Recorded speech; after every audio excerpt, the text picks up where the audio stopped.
हाँ दोस्तों, हम संरचनात्मक विधि के बारे में देख रहे थे और यह भी देखा कि संरचनात्मक विधि अध्यापक केंद्रित विधि है, छात्र केंद्रित विधि नहीं है। अब हम अगला टॉपिक ज्ञान निर्मितिवादी विधि, प्रत्यय संरचनावादी विधि अथवा कंस्ट्रक्टिविस्ट मेथड के बारे में चर्चा करेंगे। ज्ञान निर्मितिवादी मनोवैज्ञानिक एवं शिक्षा शास्त्रियों के अनुसार छात्र स्वयं सीखता है। छात्र ज्ञान का अर्जन स्वयं करता है। इतना ही नहीं, छात्र ज्ञान का निर्माण करता है। यह निर्माण छात्र अपने परिवेश के अनुसार, अपनी अवस्था के अनुसार छात्र ज्ञान का निर्माण स्वयं करता है। शिक्षक का स्थान, शिक्षक गतिविधियों का संचालक नहीं है। शिक्षक सिखाने वाला नहीं है, बल्कि शिक्षक परिस्थितियों का निर्माण करने वाला है। छात्र स्वयं सीखेगा, छात्र ज्ञान का अर्जन स्वयं करेगा, शिक्षक परिस्थितियों का निर्माण करेगा। यह एक चुनौतीपूर्ण भूमिका है शिक्षक की। केवल परिस्थिति का निर्माण करता है और सहायता मात्र देता है शिक्षक, बाकी सब कार्य छात्र स्वयं करता है। ज्ञानार्जन की प्रक्रिया वैयक्तिक है, सामूहिक नहीं है। यदि कक्षा में 40 छात्र है तो उन 40 छात्र एक समान नहीं ज्ञान का अर्जन नहीं करते, बल्कि 40 प्रकार से ज्ञान का अर्जन करते हैं, ज्ञान का निर्माण करते हैं। यह वैयक्तिक है। हर छात्र की भूमिका, परिवेश अलग अलग है।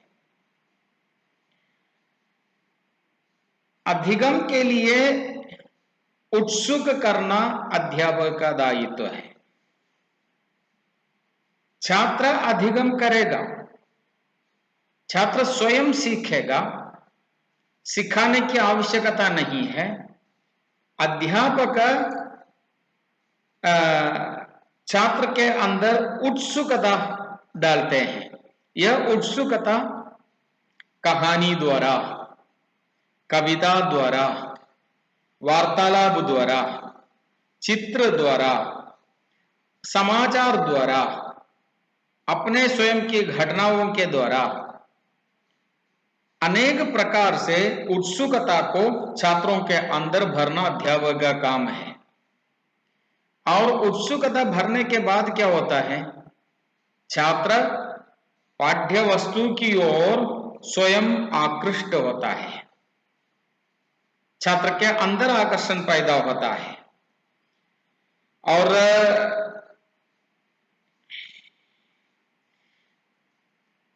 शिक्षक से और पाठ्यचर्या से, इन दोनों महत्वपूर्ण साधन है।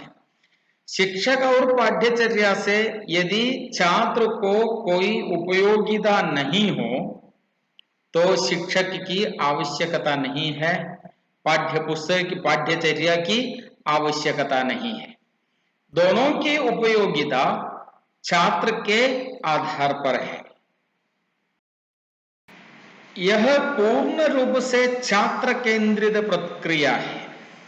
छात्र स्वयं अपने प्रयास से और अपनी गति से अधिगम की प्राप्ति करता है। और ज्ञान निर्मितिवादी विधि में एक निर्दिष्ट शिक्षण विधि का होना, उसकी व्यवस्था नहीं है।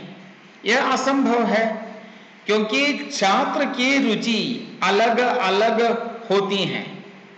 छात्रों में एक रूपता नहीं है। यदि छात्रों में एक रूपता नहीं है तो एक ही प्रकार की पाठ्यचर्या, एक ही प्रकार की शिक्षण विधि पराजय है। अतः शिक्षण विधि लचीली है। कक्षा के अनुसार शिक्षण विधि में परिवर्तन होता है, स्तर के अनुसार शिक्षण विधि में परिवर्तन होता है। देखिए 8वीं कक्षा 8A कविता सिखा रहा है अध्यापक। वहां कविता सिखाने की पाठ्यचर्या उद्देश्य तो होगा, कविता सिखाने का जो तरीका है वो तरीका 8B क्लास में नहीं चलेगा, क्योंकि परिस्थिति अलग है, छात्रों का मानसिक स्तर अलग है। एक ही कक्षा में केवल एक शिक्षण विधि से कार्य नहीं चलेगा।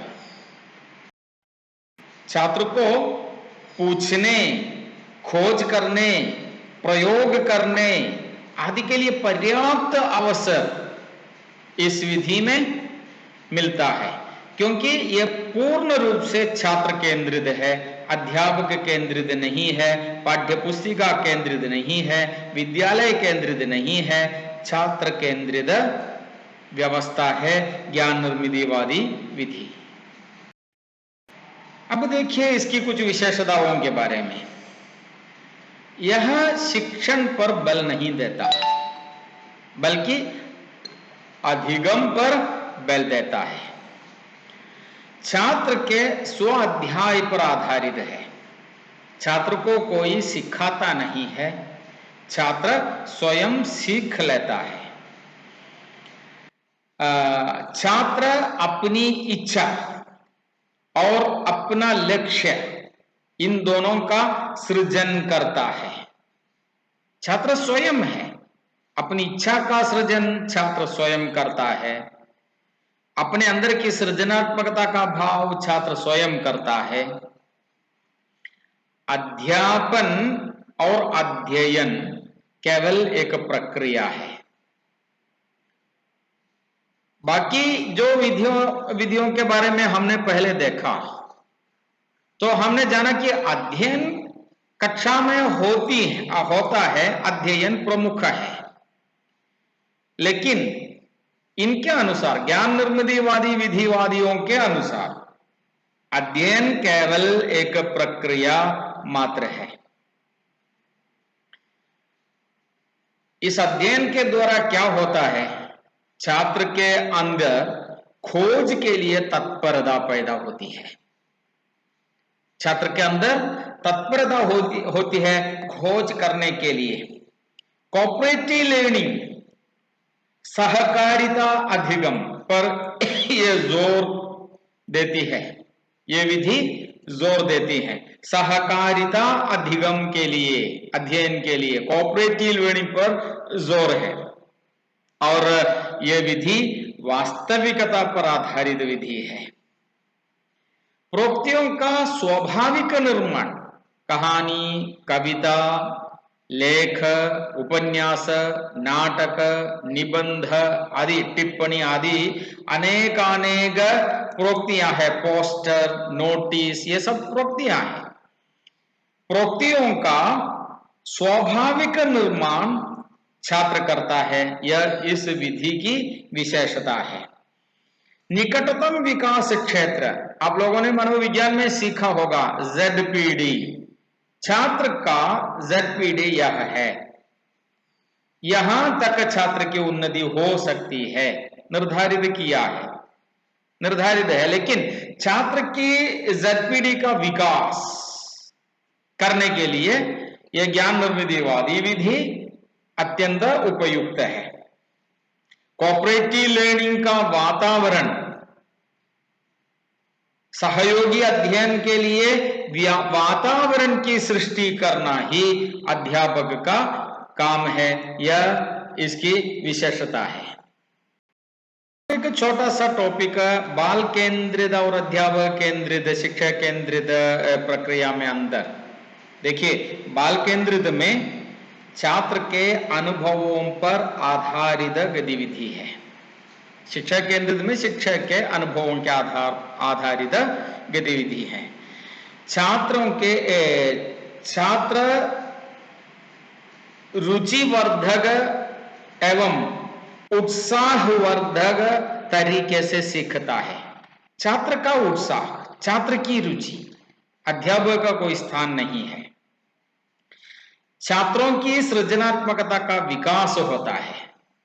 यहां अध्यापक केवल मार्गदर्शक है। मूल्यांकन छात्रों के साथ करता है, छात्रों के सामने, लेकिन अध्यापक केंद्रित में अध्यापक मूल्यांकन करता है छात्र की सहयोगिता के बिना ही। छात्रों में अनुशासन, स्वावलंबन, परिश्रम आदि बढ़ाने के लिए तत्परता इस ज्ञान निर्मितिवादी विधि से हो सकता है। और यह छात्र केंद्रित में ऐसा होता है कि छात्र में अनुशासन, छात्र में स्वावलंबन, छात्र में परिश्रम की परिकल्पना, तत्परता आदि बढ़ाने के लिए। अध्यापक केंद्रित है तो छात्र का उतना स्थान नहीं होता। छात्रों की रुचि बढ़ने के लिए प्रक्रिया, छात्रों की क्षमता बढ़ने के लिए प्रक्रिया, छात्रों की आवश्यकता बढ़ने के लिए प्रक्रिया, वहां उसका मुख्य स्थान है। अध्यापक केंद्रित में अध्यापक का ज्ञान छात्रों तक पहुंचाने के लिए प्रक्रिया होती है। छात्र के अंदर की शक्तियां विकसित होती है छात्र केंद्रित में। अध्यापक केंद्रित में जो ज्ञान अध्यापक के पास है उसे परोस देता है। छात्र उसे समझे या न समझे कोई ताल्लुक नहीं रहता। पाठ्यचर्या, पाठ्यक्रम, सामग्री, मूल्यांकन पद्धतियां आदि का महत्वपूर्ण स्थान नहीं है, आदि का स्थान है यदि ये सब छात्रों के अनुकूल हो, बच्चों के अनुकूल और अनुरूप हो। अध्यापक केंद्रित में अध्यापक के अनुरूप पाठ्यचर्या होती है, पाठ्यक्रम होता है, सामग्री होती है, मूल्यांकन होता है।